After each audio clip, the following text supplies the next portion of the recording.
I had one time where a client, he was Filipino, so he spoke Tagalog, and the phlebotomist didn't know that he spoke Tagalog, and they were talking about me and me being Black and saying racist things.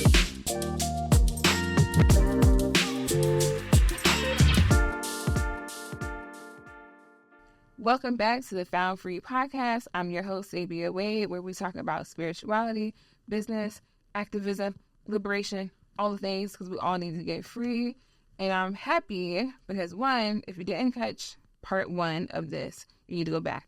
I talk a lot about Medicaid, a lot about my journey, a lot about the industry and kind of where we're going in the doula world. But for today's little mini episode, we're going to do a Q&A. And I love Q&A, so I'm excited. Okay. We're going to start with number 1. Y'all see me looking at my list because I have about 6 to 8 things that I'm going to try to answer. Number 1, resources for people, doulas, aiming to work with Medicaid. Look into your local, just search on Google. Google will take you a long way. And put your state Medicaid reimbursement for doulas. See if your state even has reimbursement. So let's start there. Some states they don't have reimbursement, or they're in the process of kind of having community meetings. If they do have community meetings going on, please go. Please go to them, because in those spaces, they're going to be telling you kind of the pre-information to what's going to happen. They're going to be talking about the reimbursement rate. In that space, you can talk about hey, that's not enough. Or you can talk about, hey, in California, they had this issue. We don't want to have this issue. Where they're going to say, we want you to, register as something else. And you're like, no. So go there, do those things. And then if you do have it in your state, look at if you have some local doula collectives, nonprofit organizations. Many of us are holding free events that help you to move through the process of the application. So you can go to those spaces, bring your documentation, and they'll help you move through this thing and that thing and that thing. So that would be my advice for starting that whole journey. Let's get to our next question.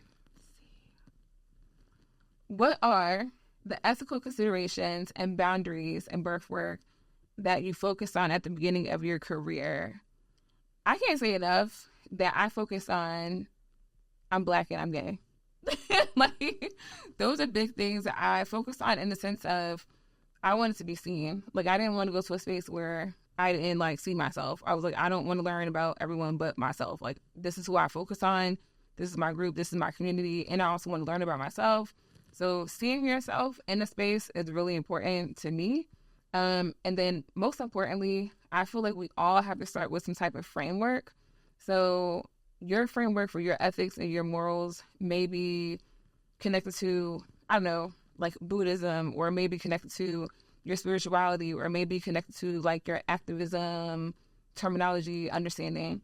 Mine is reproductive justice. So everything that I look through, my lens is reproductive justice. If you're not focusing on, disparities, understanding systems, if you're not putting that big picture together, Sabia ain't interested. Hence why my book is called Birthing Liberation: How Reproductive Justice Can Set Us Free. So get your framework, get your ethics, get your morals. And then also if you see something is not in alignment, don't be afraid to walk away from it. I think that's one of the things I see with doulas, where you're well, I got to this training, or I joined this group and they're not kind of my people, or I don't feel safe. And I'm get up out of there. Get the fuck up out of there. I can't tell you. I've joined a couple not really doula collectives, but I would go to doula circles. And doula circles are where the doulas commune.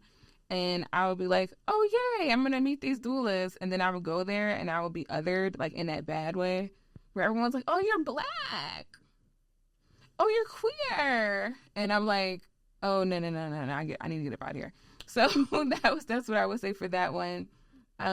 What's something I wish I had known before I started birth work?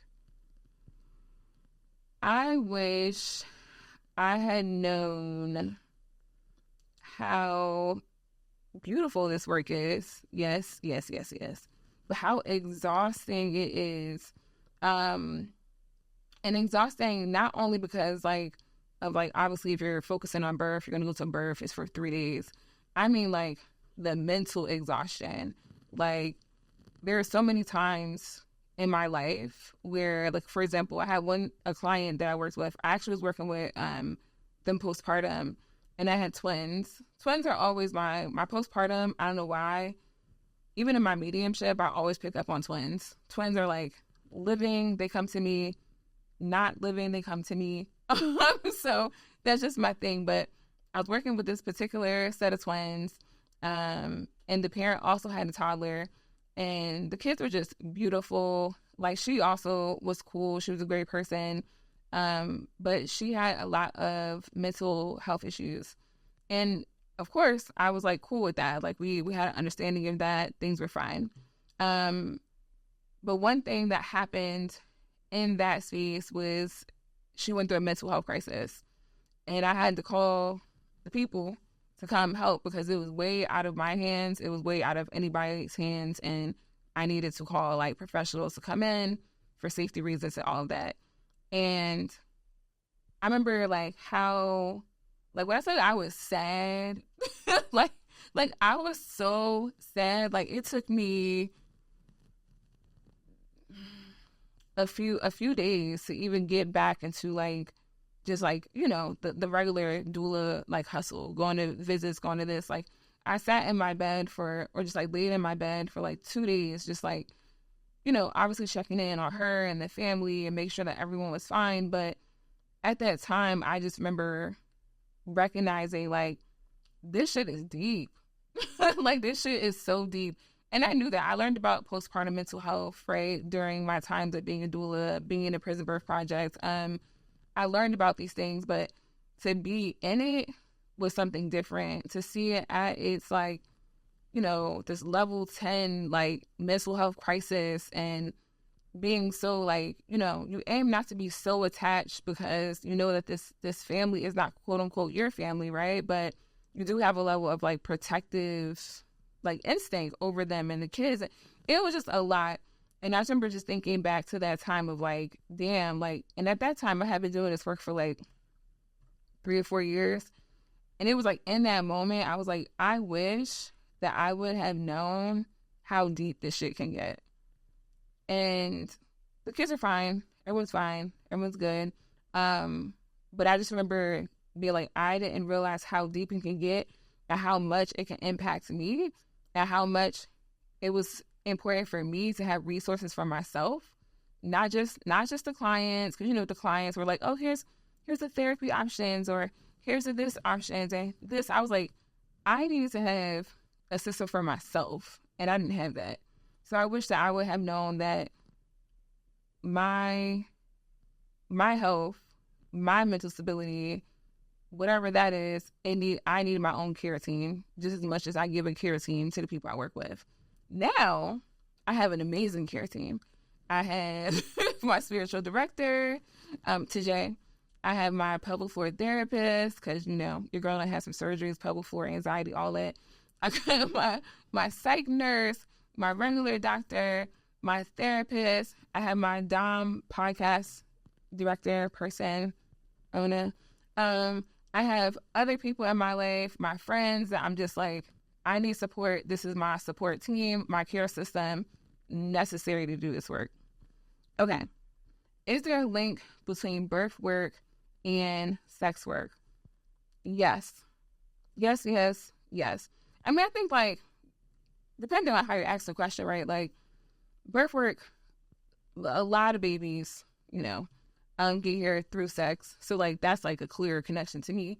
But for someone like me, some of you may know this, some of you may not, I identify as kinky. I actually became a dominant. So for anyone who's not in like the BDSM, kink world, you might know about 50 Shades of Grey, that kind of thing, but not quite like that because they weren't actually following the rules of consent the way that we do it. But I was a dom before I was a doula. I got into kink at 20 years old. I became a doula around 27, 28. So in this like sex sex work industry, right, as a dominant, whether you're doing lifestyle or for like sex work, like actual money or whatever, you learn about consent, you learn about bodily autonomy, you learn about like all these different ways of existing, you learn about shame, the impacts of shame, you learn about trauma, you learn about all these things in this like sex work community. And so when I became a doula, it was like second in to me. It was like, oh, consent? Yeah, I know about that. Power dynamics? I know about that. Making sure that my client feels safe enough to know that even though I'm the quote unquote expert, that I'm here to like share space with them and they really are the powerful one, I can do that. So I think that the principles of sex work are very much in alignment with birth work, even though people don't want to always talk about it that way. But that's how I see it. So I have some resources out there. I think if you Google, there's like a couple articles and probably a presentation on like me talking about birth work and kink and sex work. So that's how I see it. Then how do we work with hospital staff? So that's a big question. I'll try to make it kind of mini.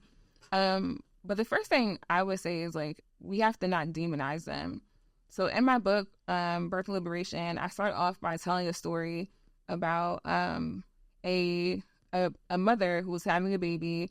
She's in the hospital with, obviously herself, her mother, her partner, and I tell the story from the perspective of everyone, right? Like she's having a perspective, the dad is having a perspective or a view of what's going on. The mom is too, but also the doctor, so is the nurse, so is everyone else that's involved. And I think sometimes when we come into this work, we have like, there's a either or there's a versus, right? And I personally don't believe in demonizing the system because systems are people. Now, have I come into situations where staff at hospitals have been rude to me? Absolutely. I had one time where a client, he was Filipino, so he spoke Tagalog, and the phlebotomist didn't know that he spoke Tagalog, and they were talking about me and me being Black and saying racist things. And he was listening, and he told me, but at the time, obviously my client was in a birthing process, so I didn't make it a big thing because, again, this experience is about my client and not about me. Like, words don't hurt me in that way. So of course, like that was hurtful, but there was also in that same experience, doctors and nurses that were caring. We were working together. We were working as a team because that particular birth was about 3 days long. And it was very complicated with a lot of different things. So I think we have to be mindful of the fact that like there's a system. Yes. Maybe we don't align with that system in totality, but everyone that's working in every space is a person.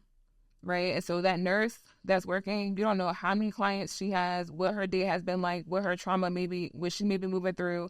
Just like she don't know what you're moving through, just like she don't know what the client's moving through. Right. But if we come together and we're really giving like patient-centered, client-centered care, I can respect your work. You can respect my work and we can move along. Because I always say as a doula, I wanted to be a doctor at one point, truly. And I think about it, like as a doula, I have a role to play here. And I love my role. I love the emotional support. I love the education. I love being that person. But I don't know how to do a C-section. Like, I wouldn't know what to do, right? So, like, we have to also be, like, grateful for the roles that we play, right? Because if my client needs a C-section, you're going to be the one that helps them.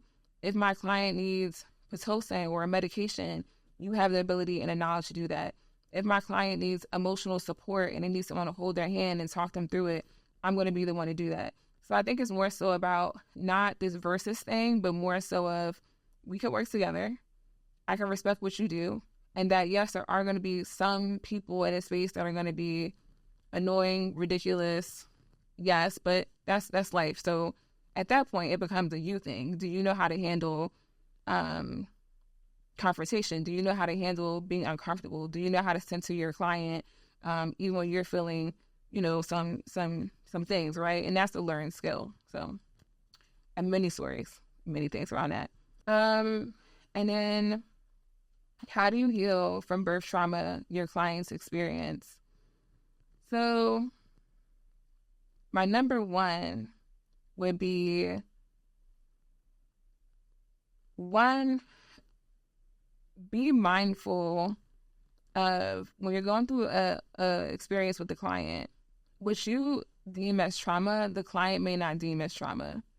So be mindful that you, even though you may feel trauma, which is okay, there is secondary trauma, that you're not going to the client and saying like, wow, this is so traumatizing. And they're like, I'm fine. Like, I'm cool with what happened. So that's number one, because sometimes I see that happen where the doula will kind of perceive it as trauma and they'll take that in and they'll try to make that the story of the client when the client is like, I was cool with having a C-section or I was cool with the way that this went down, right? So that's number one. And number two is like, if you recognize that trauma, which it does happen, right? Sometimes you're going to see a client, maybe, I'll give you an example. Stories are always best. I had a client who, when I was working with the Prison Birth Project, she was coming out of jail, and unfortunately, she was unable to have her family because she was on parole. So in parole, everyone that was around her, because she was going to like a rehab center, or like a, second space, and everyone, all her family had to get background checks.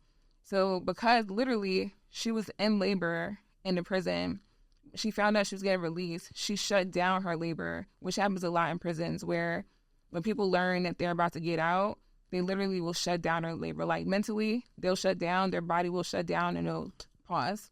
So as soon as she got out of prison, literally like within a couple hours, she was back to being in full labor.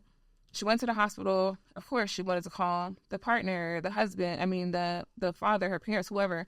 And they were like, well, their background checks haven't cleared. So can't nobody be here with you. So they called me. I was at my regular 9 to 5 with my slacks on. And I was like, sure, I'll be there. I get off at 5. It's like 3:30 now. Give me a second to like pick up something to eat. I'll be on my way. We're going to Doula this baby with some slacks and some dress shoes. So I went in there, and when I got there, the nurse was like, she has a fever. We think that, this is going to end up being a C-section. We can't get her to calm down. Like, all this stuff was happening. So I'm like, okay, cool. So went in there, introduced myself. I'm Sabia from the Prison Birth Project. I'm going to be a doula. This is what I do as a doula. And I could see that she was obviously super anxious. Her family's not there. She doesn't know what's going on. Like, it's a wild space to be in. So through that process, I was like explaining to her, one, normalizing what was happening with her body. Two, I'm a Reiki master practitioner, so I did some Reiki on her. She actually went to sleep for like 25 minutes, and nurses were like, what's going on? How did her temperature kind of went back to a normal level, and then it was time for her birth time. So she was doing her thing, she's pushing, whatever, and long story less long, they ended up snipping her from the rooter to the tutor. You get what I'm saying? And the thing that I felt traumatized by was that was not, they didn't ask her. They didn't tell her. They didn't give her a hint that that's what they were going to do.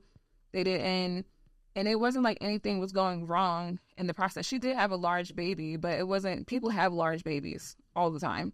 But it was nothing immediate. It was just kind of like this choice of like literally when I said there's nothing immediate, like it wasn't like baby's heart rate is going down, or it wasn't any of that. It was just like, for my convenience right now, I'm going to do this. And so I remember after the birth, I was like, like I remember feeling that trauma of like, what? Like, what is happening here? And I looked at her and she was fine.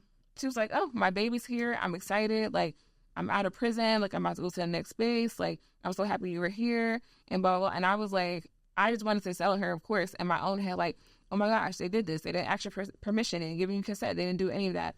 So afterwards, right, when we're talking about healing from it, I had to, talk about it with my, like, people that I trust. I had to talk about it in my own, like, therapy relationship that I had with my therapist. I had to also just, like, take space from it a little bit, if that makes sense. Like, I was still supporting her and talking to her. Prison work is different. Like, I wasn't able to go to postpartum visits with her at her next location. But it took me some time. So I think the way that you heal is by using your resources, setting up that care and support team for yourself, knowing that unfortunately these things do happen, not putting the blame on yourself is a big part. Because like there was nothing I could do. It happened so fast that I was like, I wish I could have done something. And then also just like being mindful that like your support, even if that situation was traumatic for them or for you, that like your support and your presence was something that helped them through it. And sometimes doula work is not about, can I make this the best experience possible? It's more so, can I move with you through even a bad experience? Can I be there consistently and hold you to the end of it? And then for the last question, what's the best way to get clients to trust you as a new doula? Number one is be yourself. Be yourself. The thing about doula work that's different than other kind of ways of doing services is like, for example, if you're like a graphic design person, you can say like, here's my examples of my graphic design. You can't do that with doulas. Like, you can't be like, you can say I had these clients, but you can't be like, here's the babies and here's the parents and here's the, like, there's nothing for you to show. Like, it's just like, here's a review. They said I did well, but they don't know if that review came from the sky. They don't know where it came from.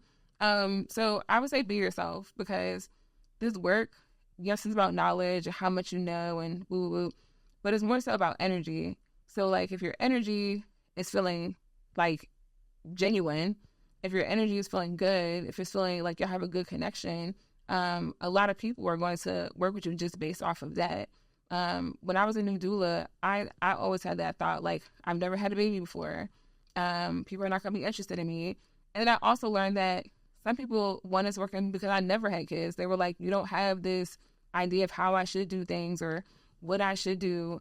And then I also learned that some people didn't want to work with me because I didn't have kids, right? So I would say, like, be yourself, be honest about who you are. Don't try to mold yourself into what you think a doula should be. For example, when I started doing doula work, you know, I would see like people's websites and they were like baby pink and all the pastels and all the flowers and, like, you know, giving this imagery of like, I'm a doula, whatever. And I was like, black, white, and red, and power to the people, right? So it was like, that's who I am. And like, even more so than I made my like identity the Black doula, right? Because I was like, I want you to know what I'm about. Like, I want you to know what's important to me. Like, reproductive justice is important to me. Equality is important to me. Equity, like, all these things are important to me. So be yourself. And if they ask you questions about like your experience level, be honest. I've told people before, like in the beginning, like, oh, I don't really have that much experience, or my experience was with this or whatever. Just be honest. You'd be surprised that sometimes some clients will say like, oh, that's cool that you don't have experience. We'll learn together, right? Like, I think just being yourself is going to be key to this whole thing. And then, of course, the other thing is just don't lie. Be consistent in what you say you're going to deliver. In your contracts, write in how responsive you're going to be so that there's a guideline, right? So, for example, I'm going to answer your text messages from 9 to 5 when you're not, you know, on call. Or I'm going to, if I'm at a prenatal and I say that I'm going to follow up with these resources, follow up with it. A lot of trust building is just being present and doing what you said you're going to do. It's that simple. I don't think it's really any secrets to that. So on that note, I hope that these answers were helpful to all of y'all. And I can't wait to do our next Q&A. Maybe it'll be about like kink or something. Maybe it'll be about kink, because I feel like y'all be asking me stuff about that all the time. But thank y'all for being here. Thank y'all for being here for another episode of Found Free. And I'm your host, Sabia Wade. And I will see y'all soon. Mwah.